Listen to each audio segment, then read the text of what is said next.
The state's first ever 3D printed house started construction earlier this week in Topeka's Oakland neighborhood. 13's Caden Baird went to the site today and gives us a first-hand look at the build. With most house prices skyrocketing in recent years, buying or building a home has become a daunting task for most Americans. But what if you could just print one for cheaper? That idea came to Chris Stimler, the founder of Triton Homes, a Topeka-based company that is building Kansas' very first 3D printed house right here in Topeka.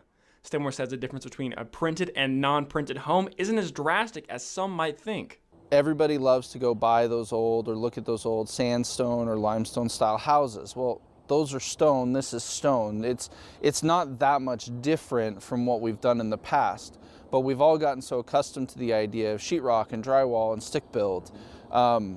This is just taking stone and putting it into functionally a slurry and printing it out a nozzle and building a house instead of setting block by block by block. Right? The difference between this and a brick or masonry style home is moderate at best. The printed houses are also a cheaper alternative for potential buyers as well, as it's close to $50 cheaper per square foot than a traditional residence. Something the buyer of this printed home realizes is a solution for her and could be for many more Kansas residents. I love economic development, but we've got to have a place for our workers, our nurses, our teachers, and the employees that we're bringing in with the great businesses that we're attracting to the state of Kansas. And so I'm really excited to be a small part, because clearly every house is not going to be 3D printed from here on out, but a part of the solution for Kansas. It truly is an exciting time for potential home buyers in Kansas.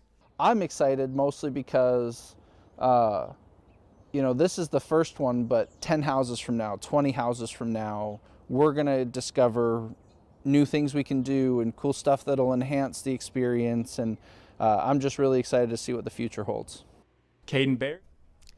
Very interesting. The 3D printed house is expected to be livable in just 2 months. We have learned